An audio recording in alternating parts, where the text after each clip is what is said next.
Untuk teman-teman penderita asam lambung, harus dengarkan hal ini ya. Yang pertama, pastikan makan yang teratur dan sedikit-sedikit. Jadi hindari kita makan terlalu banyak dalam waktu yang sangat cepat, karena itu akan menyebabkan tingginya gas yang masuk dalam lambung dan juga menyebabkan asam lambungnya naik ke atas. Yang kedua, hindari makanan yang memicu, ya, terutama yang memicu asam lambung ataupun yang menyebabkan pengosongan lambung lebih lama seperti makanan berlemak. Nah, makanan pemicu seperti apa? Ada kopi misalkan, ataupun makanan yang pedas, ataupun makanan yang asam. Nah, yang ketiga, hindari berbaring sesudah makan. Jadi pastikan kita sesudah makan itu jangan langsung berbaring ya. Harus duduk dulu, paling nggak 30 menit sampai 1 jam, supaya makanan ini bisa dicerna dulu oleh lambung, dan juga tidak terjadi namanya reflux asam. Nah, yang keempat, bisa juga dengan mengunyah permen karet nih. Ya, jadi untuk orang dengan asam lambung, kenapa sih harus mengunyah permen karet? Karena dengan mengunyah permen karet, kita dapat merangsang keluarnya air liur. Nah, air liur ini akan membantu untuk menetralisir asam lambung pas ketelen. Lalu yang kelima, bisa juga coba dengan cara minum jahe atau teh chamomile. Kenapa? Jadi mereka ini dipercaya memiliki efek antiinflamasi yang dapat membantu menenangkan lambung kita. Nah, untuk para penderita asam lambung, apabila sudah minum obat bebas dari apotek tapi tidak ada perbaikan, jangan ragu, segera konsultasi ke dokter.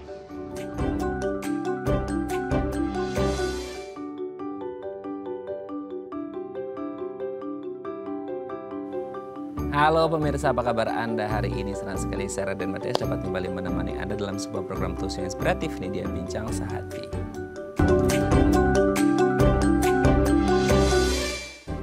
Ya pemirsa, kalau kita ngomongin tentang asam lambung, waduh, ini kayaknya banyak banget ya yang sudah mulai mengalami. Kalau dulu mungkin orang-orang tua, sekarang Gen Z, anak-anak muda, milenial itu udah banyak yang mengalami asam lambung. Nah, tapi gini, selama ini mungkin kita mengenal asam lambung banyak dialami oleh banyak orang. Dan orang pikirnya kayak, ya udahlah gitu ya, ini banyak temennya, banyak bestinya sesama asam lover gitu ya. Nah ini kan jadi kondisi yang mungkin di banyak orang lumayan disepelekan. Karena berpikir ya udahlah nanti ya pola makannya dibenerin aja dan lain sebagainya. Tapi beberapa kasus belakangan ini nggak ngerti ya, ini saya beneran atau enggak fakta, nanti kita tanyakan ke dokternya. Itu tuh ada beberapa berita menyatakan bahwa ada orang meninggal dunia itu gara-gara riwayat asam lambungnya. Waduh, jadi semengerikan itukah gitu, dimana ada orang-orang yang menganggap kayak asam lambung atau asam ini tuh kayak sesuatu yang biasa terjadi banyak orang. Tapi ada juga kasus-kasus yang katanya itu tingkat mortalitasnya tinggi, kematiannya tinggi itu gara-gara asam lambung. Itu murni karena asam lambungnya aja atau komplikasi atau merembet nih dari asam lambungnya sehingga bisa menyebabkan kematian. Makanya hari ini kita akan mengupas tuntas, bener nggak sih kalau asam lambung ini bisa mengancam nyawa kita? Nah ini jadi topik kita hari ini, kita akan membahasnya secara lebih dalam. Tapi sebelum itu kita akan membahas terlebih dahulu beberapa mitos atau fakta seputar asam lambung. Nah, untuk membahasnya telah hadir bersama kami di studio Bincang Sehati. Ada Dr. Benedictus Aldwin Ensley, General Practitioner dari Rumah Sakit St. Carolus Summarecon Serpong. Selamat pagi Dr. Aldwin, apa kabar dok? Pagi Mas Raden, kabar baik. Sehat ya dok ya? Oke. Senang banget nih kalau ngobrol sama Dr. Aldwin ya. Ini banyak insight baru hari ini harusnya ya. Oke dok, sebelum kita bahas tentang agak serem sih ya, karena mungkin banyak teman-teman sekitar kita yang punya riwayat asam gitu ya. Terus judulnya asam bisa mengancam nyawa nggak nih? Udah katanya asam nggak boleh ada stres juga gitu. Tapi denger judul kita hari ini, makanya kita akan mengupas tuntas ya. Kita bahas mitos faktanya dulu dok. Yang pertama, nah GERD itu sama dengan MAH. Mungkin selama ini tuh kayak GERD, MAH, asam lambung gitu ya. Ya udah sama aja lah itu gitu ya. Itu sama, beda atau gimana sih dok? Oke, sebenarnya berbeda ya. Oh berbeda? Berbeda. Jadi kalau yang disebut dengan GERD itu kita sederhanakan sebagai adanya suatu penyakit asam lambung. Jadi asamnya itu naik keluar dari lambung sampai ke kerongkongan. Kalau yang disebut dengan MAH itu kalau secara kedokteran kita sebut namanya dispepsia. Nah, itu ada suatu kumpulan gejala di mana seperti rasa tidak enak di ulu hati, rasa penuh, rasa seperti kembung ataupun tidak nyaman. Nah, tapi itu masih harus ditelusuri lagi sebenarnya penyebabnya apa utamanya. Jadi berbeda nih antara penyakit asam lambung dengan yang dikatakan MAH ini. Oke, berarti maksudnya asam lambung itu GERD sama ya dok ya? Betul, asam lambung itu GERD. Oh, jadi kalau asam lambung itu bahasa kitanya lah Indonesia Indonesianya gitu ya. Iya. Kalau GERD itu bahasa medisnya lah gitu. Betul, meskipun saya juga agak bingung sih kenapa dibilang asam lambung ya, kan emang itu asamnya lambung. Kenapa jadi nama penyakit, namanya kan GERD gitu. Nah makanya itu kan jadi kayak asam lambung itu kan berarti ada di setiap manusia dong. Iya betul, asam yang ada di dalam lambung. Oh, tapi selama ini di masyarakat kita asam lambung itu ya penyakit. Iya, mungkin karena kalau nyebut GERD terlalu bingung kali ya. Oh. Jadi nggak apa-apa, mungkin kalau di awam sudah dinyatakan sebagai asam lambung ya nggak apa-apa kita bilang asam lambung aja. Oh, oke. Tapi sebenarnya gini, di setiap manusia itu pasti ada asam lambungnya kan, di lambungnya ada asamnya. Tuh. Tapi kalau istilah medisnya adalah GERD. GERD. Nanti ada kepanjangan yang saya jelasin deh. Iya, wah, jadi penasaran ya. Tapi intinya kalau kayak MAH itu bisa salah satunya itu gejala klinisnya kayak GERD juga nggak? Maksudnya ada apa sih heartburn dan lain sebagainya? Oke, sebenarnya tadi saya bilang kalau kita bilangnya itu MAH, itu kan sebenarnya secara kedokteran kita sebut sebagai dispepsia. Jadi sebenarnya itu masih kumpulan gejala nih Mas Adel. Nah, kumpulan gejalanya bisa macam-macam tadi ya. Mungkin seperti yang heartburn ya bisa juga, tapi sebenarnya kalau udah ada heartburn kita lebih khas bilangnya ke arah GERD. Kalau cuma kayak rasa nggak enak di ulu hati, rasa penuh, begah, tidak nyaman. Kalau orang bilang kayak masuk angin lah gitu ya. Atau kayak habis makan kok sendawa-sendawa nggak nyaman. Nah mungkin masih kita bilang sebagai sakit MAH dulu. Nah, nanti akan ditelusuri lagi nih nanti arahnya kemana. Apakah nanti bisa jadi GERD, atau nanti peradangan lambung, atau yang lain-lainnya lagi. Atau mungkin gejala yang bukan lambung sama sekali malah gitu. Bisa aja. Oke, jadi MAH itu pemirsa adalah kumpulan gejala. Ya. Nah GERD itu lebih spesifik. Spesifik gitu, langsung memang ada organ yang kenanya nanti. Oke. Jadi kayak ada asam lambungnya yang naik ke kerongkongan. Betul. Kalau MAH itu kumpulan gejala. Harusnya udah bisa membedakan ya sekarang, meskipun mungkin ke depan agak lupa lagi. Tapi hari ini berarti harus diputar lagi nanti episode ini ngobrol sama Dokter Agung ya, untuk mengetahui beda GERD sama MAH gitu ya dok ya. Oke, kita lanjut yang kedua dok. Asam lambung itu selalu ditandai dengan perut mules gitu ya. Jadi orang tuh kayak, betul nggak sih seperti itu dok? Oke, ini kalau menurut saya sih nggak bisa dibilang seperti itu ya. Jadi karena asam lambung ini atau penyakit GERD ini kan terjadinya karena si asam lambung yang harusnya tetap berada di lambung untuk mencerna makanan, dia malah keluar ke atas ke kerongkongan. Nah, sedangkan kerongkongan kita itu tidak punya pelindung terhadap asam lambung. Sehingga anggaplah seperti kita diiritasi dari dalam. Nah, pasti rasa yang muncul tuh adalah terbakar. Ngep kayak nyesek gitu ya, kayak ditekan gitu kan. Atau bahkan mungkin yang sampai-sampai orang suka mengatakan katanya pahit atau kecut di mulut.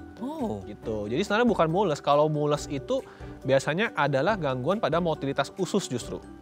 Nah, jadi kalau perasaan mules itu kemungkinan besar ususnya sedang mengalami motilitas yang terganggu nih, antara emang nggak gerak atau geraknya terlalu heboh. Nah, biasanya mungkin ini lebih ke ngarah seperti suatu peradangan usus atau misalkan orang mau mengalami diare gitu kan. Iya, betul. Nah, ketika mau mengalami diare kan memang si ususnya ini gerak kenceng nih buat ngeluarin feses kan. Nah, itulah yang bikin jadi munculnya mulesnya itu. Beda dengan GERD ya. Oke, kalau GERD itu lebih ke atas ya dia. Ya, ulu hati dan agak atas. Bukan ke bawah. Bukan ke bawah. Kalau mulut mules itu ya hubungannya sama usus-usus. Betul, motilitas ususnya lebih ke situ. Oke, jadi bisa dibedakan ya kalau orang mengalami asam lambung atau GERD itu pasti lebih banyak ke atas. Ya iyalah karena dia naik ke kerongkongan ya dok ya. Kalau ke bawah itu mungkin ada masalah di pencernaan usus dan lain sebagainya ya. Oke, kita lanjut yang ketiga dok.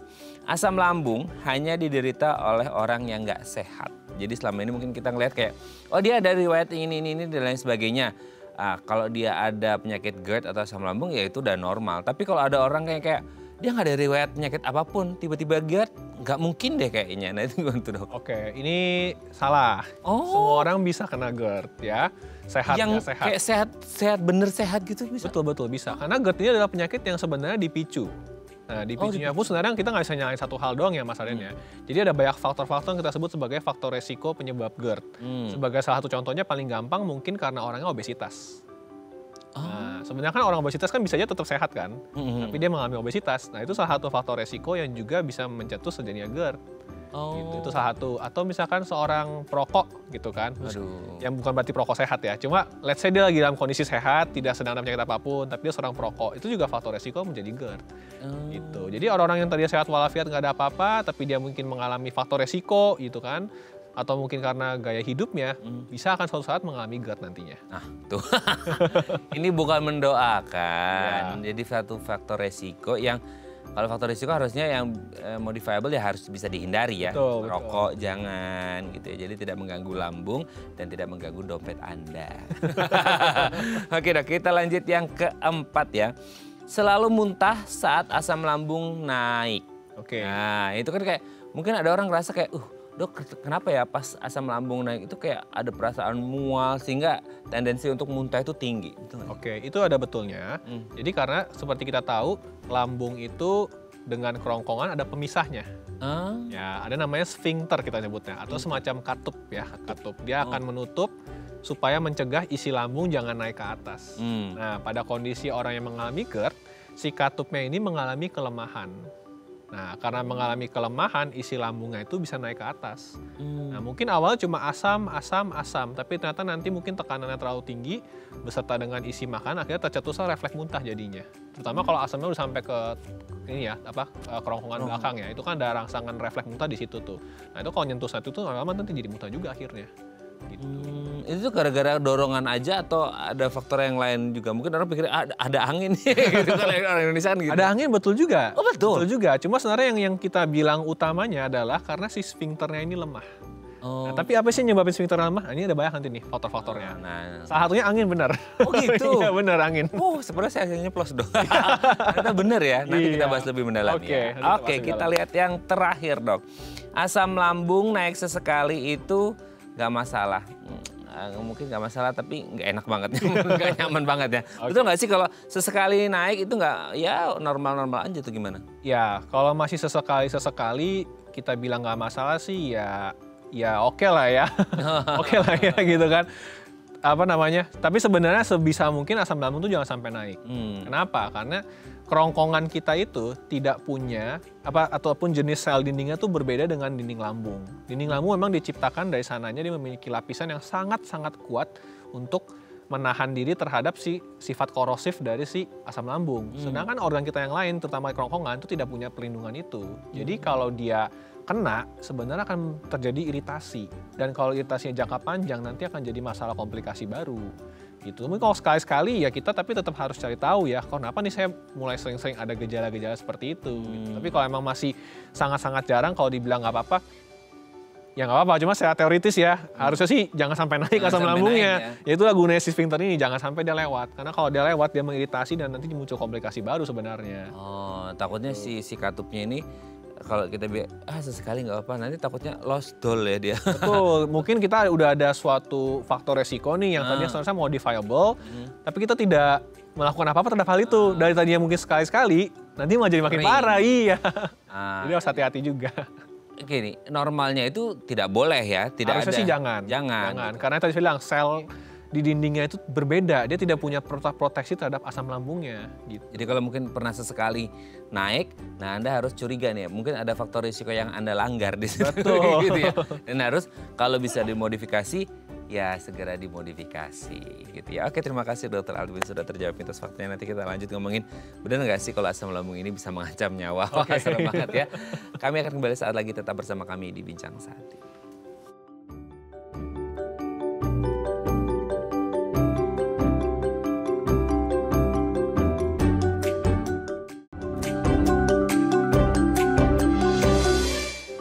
Baik, Anda masih bersama kami di Bincang Sati dan kita masih membahas sama kita hari ini harusnya menjadi perhatian banyak orang ya, karena mungkin banyak yang mengalami ini, yaitu asam lambung. Pertanyaan besarnya adalah, ini bukan menakut-nakuti, ini sebagai sarana edukasi supaya kita persiapan kalau memang Anda punya riwayat asam lambung atau nggak punya riwayat asam lambung pun, takutnya kalau ada faktor risiko yang tidak dimodifikasi, Anda berisiko besar mengalami asam lambung. Pertanyaannya, apakah asam lambung bisa mengancam nyawa? Ini topik kita hari ini. Kalau Anda punya pertanyaan seputar asam lambung, boleh tanya-tanya di 021-290-3244 atau di Instagram kami di @bincang_sati.tv. Kita masih bersama dengan Dr. Benedictus Aldwin Ensley, General Practitioner dari Rumah Sakit St. Carolus Summarecon Serpong. Oke dok, asam lambung. Oke. Tadi sedikit banyak udah dibahas di segmen sebelumnya. Saya tuh nggak ngerti ya, emang selama ini tuh jadi kayak ada satu jenis organ atau bagian dalam anatomi tubuh manusia yang sebenarnya ada di setiap manusia, tapi dijadiin terminologi istilah itu jadi penyakit gitu ya. Gitu kayak, lah memang kan ada sakit asam lambung, enggak asam lambung itu kan memang ada kan tadi, begitu. Nah sebenarnya asam lambung ini sendiri seperti apa sih dok? Maksudnya kayak dia di mana, fungsinya apa, dan kenapa akhirnya orang menyebut itu sebagai satu penyakit gitu. Oke, mungkin kita mulai dari basic dulu nih Iya, ya. iya. Jadi kan kalau organ pencernaan itu dimulai dari mulut, Mulut. masuk ke kerongkongan, dari kerongkongan ke lambung, dari lambung ke usus halus dulu, usus 12 jari, lalu usus besar, lalu ke anus kita membuang kotoran atau defekasi. Nah, si mulut ini kan kita sebut sebagai orofaring kalau bahasa kedokteran. Nanti masuk ke kerongkongan kita sebut namanya esofagus. Nah, esofagus turun ke bawah ke lambung namanya gaster. Gaster. Nah, jadi ada penyakit namanya gastro esophageal reflux disease. Gastro Esophageal reflux disease. Penyakit reflux kan berarti ini kan kayak aliran balik kan. Penyakit reflux gastroesophageal, lambung dan kerongkongan. Nah, itu kayak kepanikan dari GERD ya, Dok ya? Iya, itu emang penyakit Oh. Agak susah ya kepanjangannya ya. Betul, nah mungkin kita singkat sebagai GERD. Oh, oke. Nah, apa sih yang naik ini, yang reflux apa sih? Nah, itu dia. Itu dia. Nah, jadi lambung itu kan memiliki apa namanya asam. Asamnya ini fungsinya untuk mencerna makanan. Jadi nanti lambung akan bergerak-gerak mengeluarkan asam untuk mencerna makanan supaya nanti bisa diserap oleh usus halus dan usus-usus lainnya. Nah, pada saat lambung bekerja itu ada yang namanya sphincter, ada yang di atas nih, ya antara si lambung dengan si esofagus, ada lagi yang di bawah yang dengan usus halus. Oke. Nah, dua, jadi dia nutup sambil kerja tuh ya. Nah, pada beberapa orang karena satu dan dua hal ya, mungkin dari faktor resiko ataupun hal-hal yang lainnya, terjadilah namanya longgar nih pada si sphincter ini, katup ini. Sehingga asam lambungnya sedikit-sedikit naik, menjadi iritasi di kerongkongan kita. Nah, manifestasi klinis yang muncul apa pada pasien? Biasanya akan mengeluhkan rasa seperti penuh, sendawa. Terus nggak enak nih dadanya, kayak nggak enak aja pokoknya gitu, kayak orang mungkin diteken, kayak orang nyesek, atau ada yang mengatakan heartburn, seperti terbakarnya tinggi sampai ke sini. Nah, tinggi sampai ke sini. Ada juga yang katanya kalau bangun pagi tuh suka, kok mulut saya pahit, kecut gitu rasanya ya. Nah, itu adalah asam yang sudah mencapai sampai ke mulut kita. Gitu. Jadi itu yang namanya GERD.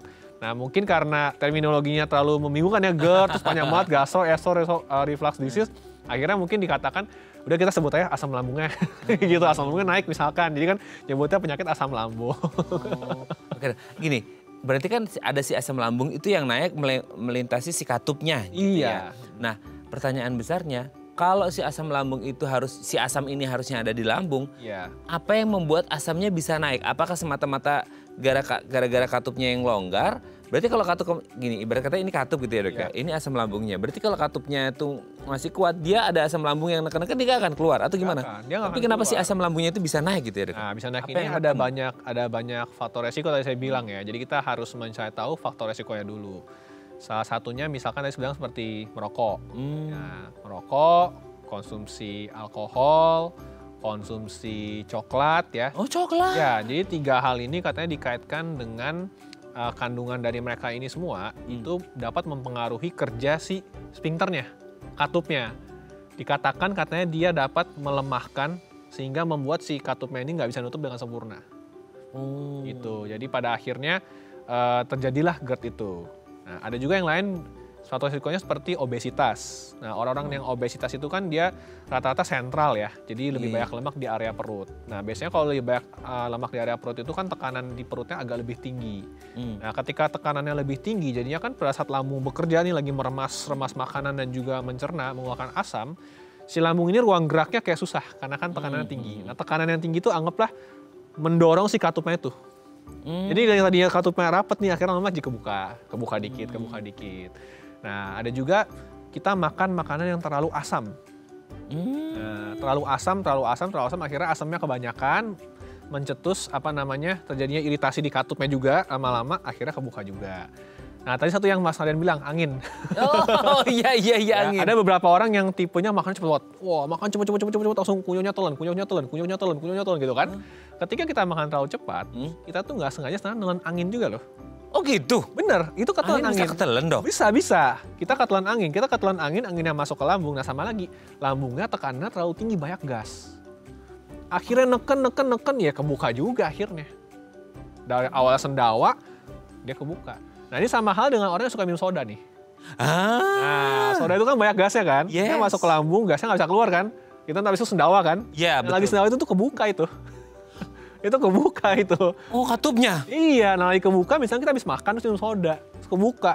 Sendawa. Keluar dong dia jadinya. Gitu. Sama juga kalau misalnya kita makan makanan yang mungkin terlalu banyak gasnya. Contohnya seperti brokoli, kembang kol.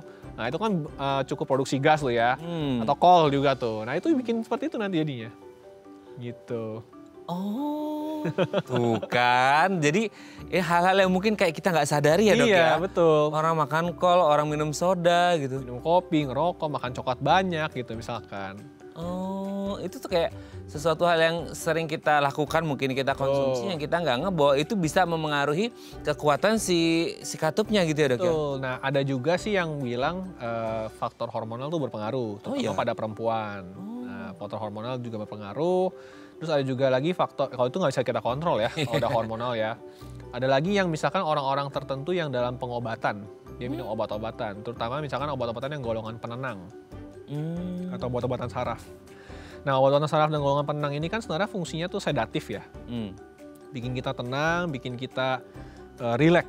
Nah ketika dia merilekskan itu sebenarnya si ototnya ini juga ikutan relax. Karena kan kerjanya sebenarnya keseluruhan tubuh. Nah dia merileks jadi longgar juga. Ada juga orang-orang yang dengan tekanan darah tinggi minum jenis obat antihipertensi yang golongannya kalsium channel blocker itu mempengaruhi juga kinerja si ininya, ototnya gitu. Jadi banyak nih faktor-faktornya sebenarnya. Oh, banyak ya dok ya? Banyak sekali. Jadi kita nggak bisa nyalahin satu, oh kamu makan pedas mulu nih gitu. Ya itu salah satu faktor resiko. Tapi mungkin selain Anda makan pedas, mungkin ada lagi mungkin obesitas gitu kan, atau mungkin ada sering konsumsi alkohol gitu, atau makanan terlalu cepat nelan angin gitu.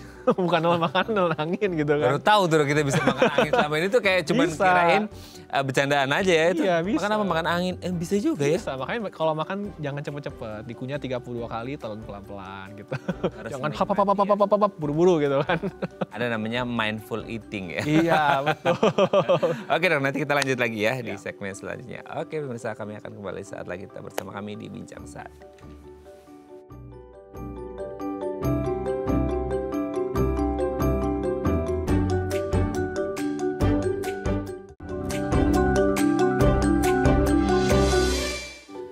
Baik, karena masih bersama kami di Bincang Sati dan kita masih membahas sama kita hari ini asam lambung itu bisa mengancam nyawa nggak sih? Nah kalau Anda punya pertanyaan seputar tema kita hari ini boleh tanya-tanya di 021 290 3244 atau DM Instagram kami di @bincangsaati.tv. Kita masih bersama dengan Dr. Benedictus Altwin Ensley, General Practitioner dari Rumah Sakit St. Carolus Summarecon Serpong. Oke, dok tadi itu menarik ya ketika kita si lambungnya itu lagi kerja gitu ya. Terus tiba-tiba si katupnya ini bisa kebuka. Nah itu tuh berarti asam lambung naik itu hanya terjadi ketika, let's say, berarti kalau lambung bekerja kita habis makan dong. Berarti kalau nggak habis makan kita risikonya untuk mengalami asam lambung naik kecil atau gimana? Oke, nah ini pertanyaan yang bagus nih Mas Aden ya. Meskipun sebenarnya utamanya adalah pasti pada saat kita lagi makan ya, karena kan ya ada pergerakan atau karena segala macam. Tapi kalau pada orang-orang yang sudah sering mengalami GERD, kadang bisa juga tercetus bahkan bukan saat sedang makan. Ya, jadi karena saking memang si katupnya ini udah nggak bagus nutup gitu ya. Sebenarnya kan asam lambung akan diproduksi terus kan. Misalnya kita lagi lapar mikirin makanan, nah dia tuh kayak terangsang nih ada keluar liur. Gitu? Iya, keluar liur, keluar asam lambung seolah kayak mau mencerna makanan gitu kan. Itu mulai. Nah, tapi juga bisa pada orang-orang yang kondisi stresnya tinggi misalkan. Nah, stres tinggi itu juga mencetus. Bentar dok, kayak kalau lambung lagi mencoba mencerna makanan ada pergerakan, mungkin analogi kita bisa masuk ya, kita bisa ngebayangin oh ada pergerakan terus tiba-tiba karena katupnya agak los, jadi nanti asam lambungnya naik. Oke, apalagi dibawa sambil tiduran gitu ya. Nah, kalau stres, gimana itu maksudnya hubungannya stres kan orang pikirnya kayak stres itu kan sesuatu yang bukan fisik gitu ya dok, kayak yang fisik nggak kelihatan gitu. Iya, jadi kalau orang-orang yang mengalami stres itu kan hormon kortisolnya tinggi kan. Nah hormon kortisol tinggi ini sebenarnya dia agak mengganggu lambung nih ya, agak mengganggu lambung. Nanti kalau misalkan terlalu lama ya, si lambungnya ini lapisannya kayak agak rusak dikit. Jadi si asamnya kayak mengiritasi. Nah, si asam yang mengiritasi ini dia akhirnya merangsang kena katup juga kan. Katup ini lama-lama ngebuka jadinya, gak kena itu. Akhirnya dia keluar-keluar sendiri tuh asamnya, dikit-dikit. Nah, tadi selain juga saya bilang kalau misalkan lagi nggak makan pun, misalkan orang-orang yang minum obat misalkan. Oh iya. Nah, obat-obat penenang terutama gitu kan. Dia minum obat penenang, lemes semua tuh ya ototnya, termasuk juga otot polos yang ada di kerongkongannya, itu ngebuka. Nah, asam yang ada mungkin produksi sedikit-sedikit tuh keluar juga dikit-dikit. Gitu. Meskipun memang sebenarnya paling utama pasti dicetusnya karena makan dulu. Gitu. Tapi nggak makan pun juga sebenarnya ada sedikit asam yang keluar diproduksi di tubuh di lambung kita. Gitu. Aduh, ternyata banyak ya faktor risikonya bahkan untuk orang-orang yang mungkin harus mengonsumsi obat tertentu. Betul. Yang mungkin bisa berisiko juga asam lambung, ini harus tetap dikonsultasikan ke dokter ya dok ya, supaya ya tidak terjadi hal-hal yang tidak diinginkan. Tapi gini dok, kalau misal dengan kondisi-kondisi tadi sudah terjadi, apakah ketika kayak sekali dia asam lambungnya naik, ibarat kata kayak akan keterusan terus naik terus atau kayak ya enggak ini karena kondisi khusus aja gitu? Oke, biasanya kalau emang sudah kena GERD gitu ya, penyakit asam lambung, kita pastikan kemungkinan besar nih si katup memang sudah bermasalah. Nah, kalau katup sudah bermasalah ini biasanya akan berlangsung terus. Maka dari itu kalau sudah ada gejala dan berulang, kita harus menjalani pengobatan. Nah, pengobatannya macam-macam. Yang paling utama sih sudah pasti obat. Ya, obatnya juga macam-macam nih. Ada obat untuk menetralisir asam, ada obat untuk menekan produksi asam lambung, ada lagi obat yang untuk melindungi atau melapisi si dinding lambungnya. Ada 3. Lalu ada juga pembedahan, tapi pembedahan ini masih kontroversial karena sebenarnya outcome-nya katanya tidak begitu bagus-bagus juga gitu dibandingkan dengan penggunaan obat sebenarnya. Juga ada juga tata laksana yang tidak menggunakan obat ya. Salah contohnya tadi kita memodifikasi faktor resiko tadi ya, mungkin dari menghindari makanan, merubah gaya pola hidup, dan juga yang terakhir saya sempat baca tuh ada latihan ini mas, nafas diafragma katanya. Oh, kamu jadi penyanyi dong ya? Iya, karena memang diafragma ini kan sebenarnya pemisah antara rongga paru dengan rongga perut ya. Nah, jadi ada teori mengatakan kalau kita bisa melatih si diafragma ini, kan emang letaknya pas banget nih posisinya nih antara si lambung sama kerongkongan nih, pas di katupnya. Jadi kalau kita bisa melatih si nafas diafragma ini, kita akan membantu ngencengin si katupnya. Dan juga dari latihan ini katanya, kalau dilatih dengan sangat baik, misalkan kayak 4 bulanan, itu bisa mengurangi sekali gejala GERD kurang lebih sampai 9 bulan ke depan katanya malah. Oh. Iya. Wow. Cuma saya belum tahu persis nih latihannya seperti apa, tapi saya pernah baca ada seperti itu. Namanya latihan nafas diafragma untuk GERD. Bisa cari nanti.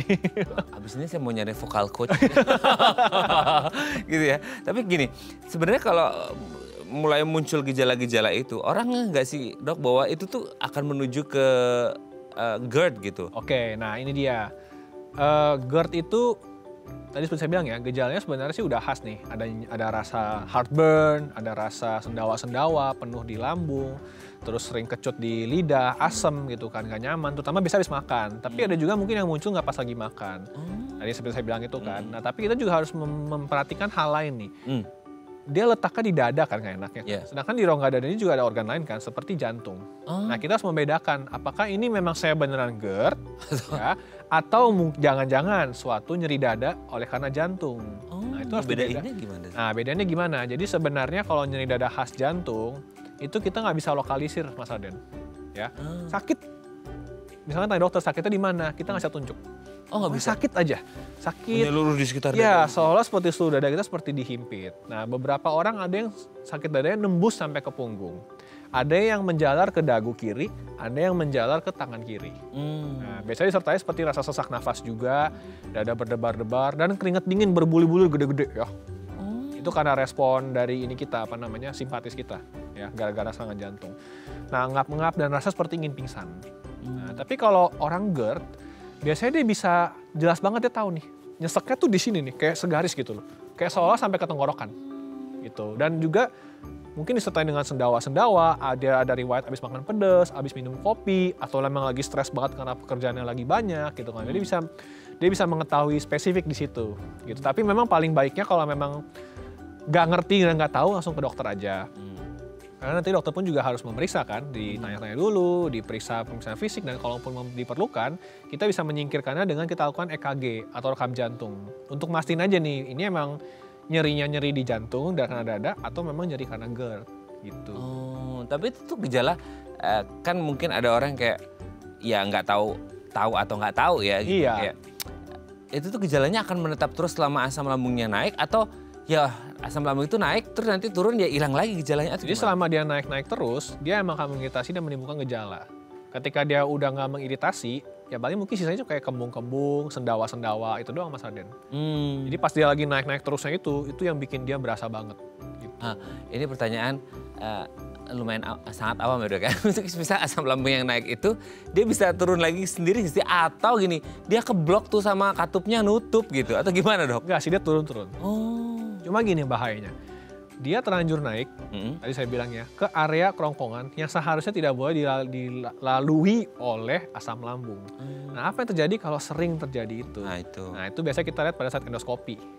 Nah, pas diteropong kita lihat nih nanti, oh dinding-dinding kerongkongannya nih mengalami inflamasi atau peradangan. Waduh. Namanya esofagitis. Nah, kerongkongan yang terlalu sering kena asam lambung terus-menerus akan terjadi namanya Barrett's esophagus. Barrett's esophagus itu tadi esofagitis. Esofagitis ini apa bahayanya? Nanti lama-lama bisa jadi kanker esofagus. Ya, selnya tercetus oleh karena rangsangan dari asam lambung yang terus-menerus. Yang kedua apa? Ada namanya LPR, laryngopharyngeal reflux. Sama, asam lambungnya naik, akhirnya mengiritasi pita suara. Aduh. Nah, yang terjadi apa? Suara serak. Sering batuk-batuk tapi nggak ada dahaknya. Dicek kemana-mana aku nggak ketemu apa-apa ya. Pas diteropong sama dokter THT. Oh, ternyata laringnya pita suaranya kena asam lambung. Suaranya serak terus, batuk-batuk terus tapi nggak pernah ada dahak. Sering kembung-kembung, dia nggak nyadar. Ternyata asam lambungnya dari kerongkongan jatuh ke pita suara. Bisa ganggu pita suaranya? Bisa, suaranya serak terus. Iya, dan itu namanya LPR, laryngopharyngeal reflux. Biasanya orangnya serak terus. Gitu. Serak terus, sering sendawa, sering kembung, sering batuk-batuk tapi nggak ada dahaknya. Dia bingung kenapa ya gitu. Apa saya alergi? Apa saya apa? Nanti pas diteropong sama dokter THT, oh kena iritasi asam lambung. Karena penyakit namanya LPR, laryngopharyngeal reflux. Saya harus menjaga suara emas saya ya. Iya dong. Oke, tapi sebenarnya kalau itu tuh kayak, semisal dok, kekambuhan itu bisa diprediksi gitu nggak sih sama orang-orang? Sulit ya. Cuma kita pasti udah tahu nih kalau kita emang biasa mencetus sendiri ya, emang namanya bandel manusia kan. Kita tahu ada GERD, tapi makannya masih minum kopi, makan coklat, minum alkohol, makan pedas, makan rujak gitu kan banyak-banyak. Atau mungkin abis makan langsung tiduran gitu kan. Nah ya itu udah pasti muncul. Jadi sebenarnya bukan diprediksi tapi kita ya sendiri yang emang udah tahu pasti bakal gitu, tapi kita malah masih sengaja gitu kan. Bandel ya. Iya. Cheating day-nya kebanyakan ya. Oke dok, nanti kita lanjut lagi ya di segmen selanjutnya ya. Oke pemirsa, kami akan kembali saat lagi tetap bersama kami di Bincang Saat.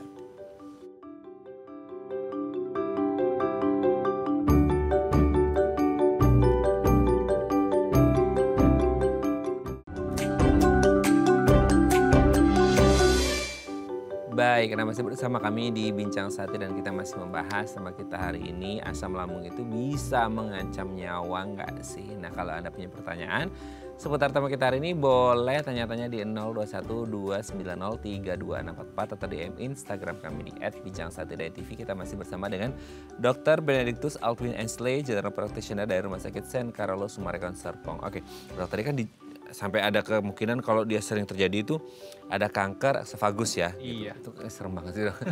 Tapi gini, kalau kondisinya, kalau tadi kan dari asam lambung yang naik dia bisa menyebabkan komplikasi yang lain. Ada nggak dok kondisi-kondisi yang lain tuh orang-orang dengan gangguan atau riwayat gangguan kesehatan tertentu yang akhirnya mencetus GERD ini pada orang itu? Oke. Paling sering tadi saya bilang karena obesitas ya sebenarnya. Tadi karena obesitas itu dia bikin lemaknya banyak di daerah perut, dia memberikan tekanan tinggi juga, pada akhirnya menyebabkan terjadinya tekanan pada rongga perut. Kalau penyakit lain sih kayaknya secara langsung komplikasi sih enggak sih ya. Justru dari GERD-nya itu yang bisa menyebabkan kalau akhirnya terus-terusan. Betul, gitu ya. Bisa menyebabkan, karena itu sangat mengganggu sekali quality of life ya. Namanya orang tiba-tiba mungkin lagi kerja atau lagi tidur harus terbangun oleh karena kembung, rasa dadanya panas, nyesek gitu kan. Lebih ke situ sih sebenarnya. Nah, itu yang tidur tuh dok, itu banyak juga tuh orang-orang yang juga mengalaminya pas tidur. Itu gara-gara perkara tidurnya emang karena posisi horizontal tubuh sejajar gitu sehingga kayak kemungkinan si katupnya terbuka lebih lebar atau gimana? Oke, jadi pengaruh ke gaya gravitasi juga atau gimana? Oke, jadi gini. pada orang yang mengalami GERD, tadi saya bilang kan memang si sphincternya sudah lemah. Nah, ibarat tadi kita ngomong gravitasi ya. Pada saat kita duduk kan ada gaya gravitasi menarik. Ya, tentunya meskipun dia lemah, meskipun asam bisa naik, paling nggak ada gravitasinya bisa narik. Tapi kalau kita posisi horizontal, tidurnya terlentang gitu kan, nah itu udah ngebuka, nggak ada gravitasi yang narik, loss semuanya tuh keluar. Nah, tapi sebenarnya gini, kenapa sih orang tidur muncul GERD-nya gitu kan? Iya. Pasti ada yang dilanggar nih. Ya itu gini, habis makan, terus makannya terlalu banyak, langsung tiduran. Itu nggak Makanya boleh. pedas, asam gitu. Iya, meskipun nggak pedas asam ya. Oh gitu? Dia makan udah emang punya GERD, makannya banyak, langsung tiduran. Padahal katupnya tuh sudah lemah. Jadi akan terjadi GERD-nya itu. Oleh karena itu memang kalau orang-orang GERD disarankan sehabis dia makan, ya paling nggak setengah jam sampai 1 jam tuh dia duduk dulu, jangan langsung tidur. Kasih waktu untuk lambungnya ini mencerna dan mengosongkan pelan-pelan. Sehingga pada saat dia tidur, paling tidak diharapkan ya sudah tidak ada sisa makanan dan asam lambungnya sudah jauh berkurang karena makanannya sudah tercerna. Itu kedua, kalau memang sudah ada GERD gitu kan, selain tadi dia emang harus duduk dulu setengah jam sampai 1 jam, kalau bisa ditinggiin 15 sampai 20 cm ya, harusnya 1 bantal cukup sih biasanya. Nah, kembali lagi kita mau ngomong gravitasi nih. Supaya paling nggak miring begini kan.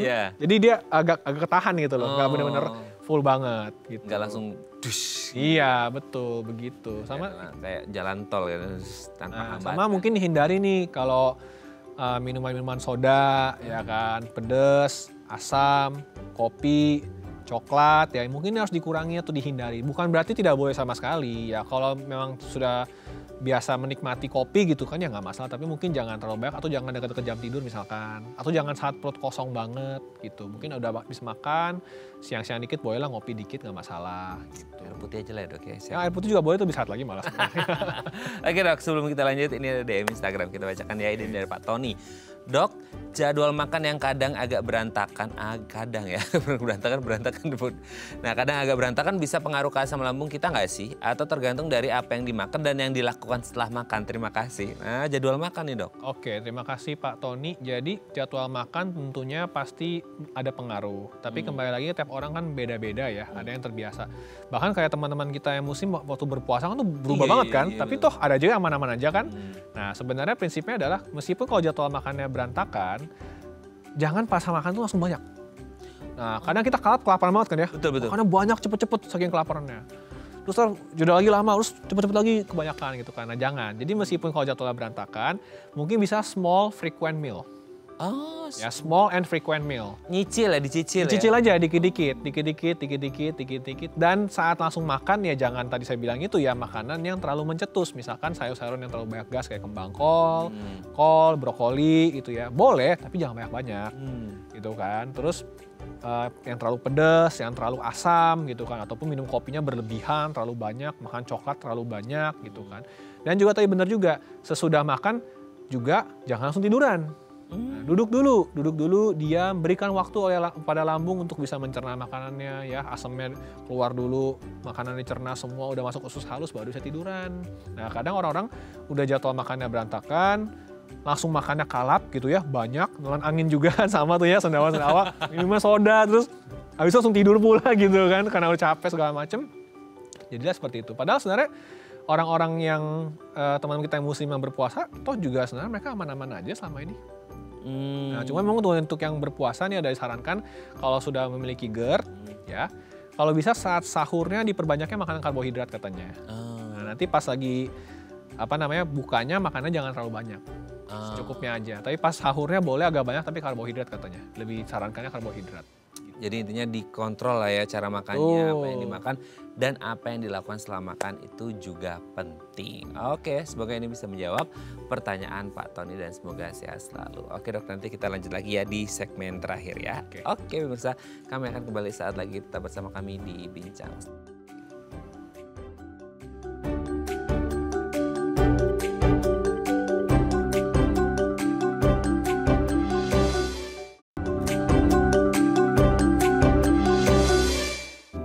Baik, karena masih bersama kami di Bincang Sehati dan kita masih membahas sama kita hari ini seputar asam lambung. Ada yang bertanya, asam lambung itu bisa mengancam nyawa nggak sih?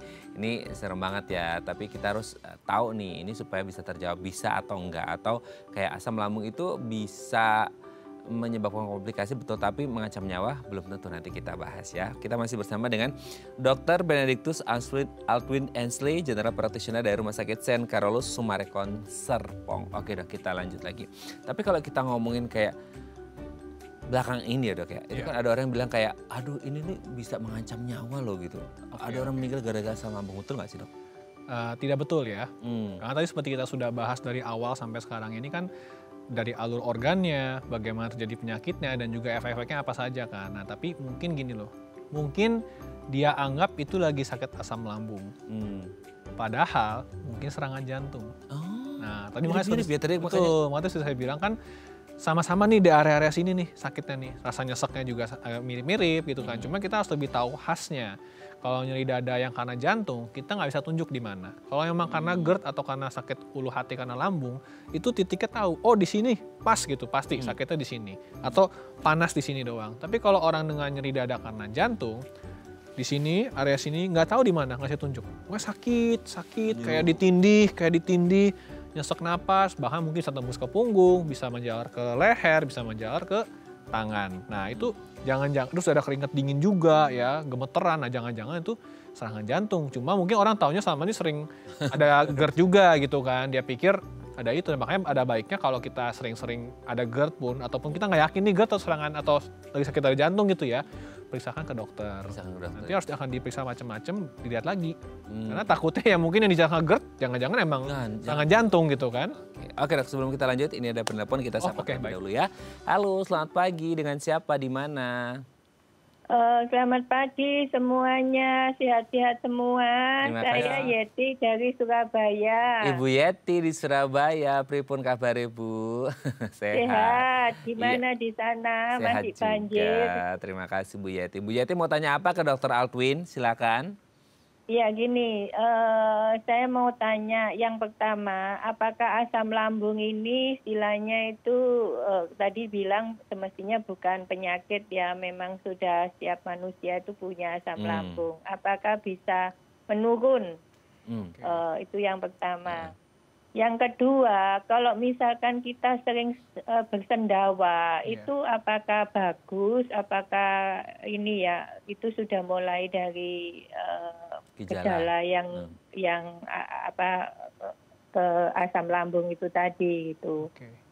Terus yang ketiga, itu tadi kan bilang katanya ada katup yang ke atas sama yang ke bawah. Ini tadi yang ceritakan itu kan yang katup yang ke atas. Apakah juga bisa yang katup ke bawah itu, terus gimana maksudnya? Apakah maaf ya mungkin kita sering buang-buang air besar atau gimana itu yang ketiga. Terus yang keempat itu tadi dokter kan bilang katanya ada obat yang 3 macam itu. Kalau misalkan kita memang sudah kena penyakit itu tadi, apakah 3-tiganya itu obat itu terus diminum ini sepanjang masa gitu. Itu aja, makasih. Terima kasih Bu Yeti, sudah jelas ya dok ya? Oke, terima kasih Bu Yeti, semoga saya ingat ya dengan pertanyaannya. Terima kasih. Yang pertama, nurun nggak sih dok gitu? Faktor genetik berpengaruh atau tidak? Pada intinya sebenarnya hampir semua penyakit, kecuali infeksi ya, itu pasti ada campur tangan faktor genetik. Cuma mungkin porsinya lebih kecil. Nah faktor genetik ini apa gitu? Apakah kalau keluarga saya ada asam lambung, saya pasti asam lambung juga? Sebenarnya mungkin lebih ke gini ya, sifat kita kan diturunkan oleh orang tua kita sebelumnya ya, dari peleburan DNA mereka berdua. Nah, bisa saja mungkin ada suatu cacat genetik. Ya, tapi cacatnya mungkin cacat minor atau cacat yang kita tidak sadari yang terjadi pada area organ tubuh kita. Misalkan let's say pada saat ini terjadi pada daerah kerongkongan ataupun daerah lambung. Bisa saja menjadi pencetus, tapi bukan faktor utama. Dan mungkin porsinya kecil sekali. Betul. Tapi kalau dibilang bisa nggak, ya hampir semua penyakit bisa saja ada faktor keturunan. Oke, itu yang pertama ya. Jadi mungkin ada selain infeksi ya. Yang kedua terkait sendawa-sendawa. Sendawa-sendawa itu bagus atau tidak? Sebenarnya nggak bagus, berarti Anda terlalu banyak makan angin. Oh, bukan tanda bahwa kita kenyang, Dok? Enggak. Pertama banyak makan angin. Kedua mungkin memang makanan yang dimakan terlalu banyak gas. Nah, sehingga kan berarti tekanan lambungnya terlalu tinggi. Sampai-sampai sphincternya harus ngebuka tuh buat keluar gas. Atau mungkin sphincternya juga udah mulai loyo, akhirnya keluar gas. Bukan karena lambung kosong lama diisi makanan terus angin dari lambung keluar? Itu juga bisa juga sebenarnya. Tapi lebih seringnya adalah karena lapar banget, makannya cepet-cepet gitu kan. Kita nggak nyadar kita nelan angin sebenarnya. Nah sering-sering sendawa itu kan jadi menandakan juga si sphincternya ini udah mulai lemah, nggak bisa nutup full. Jadi sering-sering sendawa. Jadi sebenarnya kalau sering sendawa ya nggak bagus juga. Bagus juga. Nah, ya. Yang ketiga tadi obat ya? Katup, Dok. Katup bawah. Kalau katup bawah. Kalau katup atas kan asam lambung naik. Kalau katup bawah itu bisa sering buang-buang air atau gimana? Kalau katup bawah mungkin lebih ke hubungannya adalah makanan yang dicernanya itu belum benar-benar hancur. Ya, belum benar-benar hancur, dia bocor-bocor dikit ke bawah, akhirnya nggak bisa diserap dengan maksimal sama usus. Lebih ke situ sih sebenarnya. Oh, jatuhnya kayak bisa malnutrisi nggak sih? Kayak kandungan... Bisa aja jadinya. Sedangkan harusnya kan si usus ini bisa menyerap makanan dengan lebih baik kan. Tapi kalau mungkin memang dia belum dicerna dengan hancur dengan bagus, akhirnya dia nggak keserap dengan baik. Lebih ke situ sih. Karena toh ya memang di bawah-bawah situ dia udah cukup kuat untuk ngelawan si asamnya ini. Karena memang turun bersama asam. Kalau ke bawah. Iya betul ya. Iya, kalau ke atas aman ya. Iya, ke bawah aman memang bisa. Kalau ke atas jangan. Nggak bisa, bukan itu. Yang keempat obat ya. Obat. Nah. Oke, obat kita membahas tadi. Jadi kalau orang-orang dengan GERD itu biasanya akan ada regimen pengobatan sekitar 4-8 minggu non-stop. Obatnya. Harian ya? Ya, nah pilihan terapi yang paling utama adalah golongan PPI, yaitu proton pump inhibitor. Bagaimana sih kejar proton pump inhibitor? Proton pump inhibitor ini kerjanya adalah untuk menghambat pompa proton yang ada di lambung kita supaya jangan memproduksi asam terlalu banyak. Oh bisa ya? Bisa, jadi dia kayak nutup keran. Jadi biar keluarnya nggak terlalu banyak. Nah, kenapa? Supaya jangan terlalu sering terjadinya reflux, dan reflux. Nah itu, pengobatannya ya macam-macam. Ada yang pakai omeprazol, ada yang pakai lansoprazol, dosisnya variasi ya. Ada yang sekali sehari, ada 2 kali sehari. Dan itu diberikan 4-8 minggu non-stop. Ya harus non-stop ya. Kalau nggak nanti kambuh-kambuhan. Non-stop loh. Betul, nah tapi memang karena non-stop ini biasanya dari segi cost lumayan, dari segi compliance juga pasti lebih rendah. Tapi memang kalau mau tuntas sebaiknya dijalani betul-betul, baru dikontrol lagi. Lalu kapan dok pakai obat yang lain tadi? Ada juga obat antasida. Nah, antasida artinya apa? Anti asam. Nah ini kalau pada kasus lagi akut-akutnya banget ya, kita perlu antasida. Supaya apa? Supaya si lambungnya ini ternetralis asamnya. Supaya paling nggak terlalu perih dan nggak terlalu kembung. Biasanya di obat-obat antasida itu dimasukin juga anti kembung, Mas Raden. Jadi ada mungkin akan sedikit-sedikit lebih sering kentut juga gitu. Tadi yang ketiga ada pelapis lambung. Nah, pelapis lambung biasanya diberikan kalau ada bukti memang teriritasi lambungnya ataupun daerah esofagusnya. Taunya dari mana? Endoskopi. Nanti kalau di endoskopi, diteropong, dilihat, oh udah ada tanda-tanda radang. Oh ini dinding lambungnya juga ada dikit-dikit luka atau radang. Baru dikasih itu. Ada lagi yang terakhir prokinetik usus domperidon. Sebenarnya lebih ke anti mual, tapi dia ngefeknya adalah membantu pergerakan motoritas usus lebih baik sehingga paling nggak tekanan tahanan lambungnya ini nggak terlalu tinggi, jadi makanan tuh bisa kecerna cepet, keluar lebih cepet, pengosongan lambung nggak lebih lama, jadi akhirnya nggak GERD. Gitu. Okay. Wah ini penjelasannya komplit banget ya hari ini ya. Kita banyak dapat ilmu dari Dr. Alwin ya. Semoga dia bisa menjawab pertanyaan Bu Yeti yang ada di Surabaya. Terima kasih dok. Ya. Ini juga menutup perjumpaan kita kali ini. Okay. Pertanyaan dari Bu Yeti. Semoga ini bisa menjawab pertanyaan dari banyak orang yang mungkin punya riwayat asam lambung. Terima kasih dok. Sehat terus. Salam untuk keluarga dari rumah dan teman-teman di Rumah Sakit Sen Carlos. Terima kasih Mas Aden. Terima kasih teman-teman dari TV.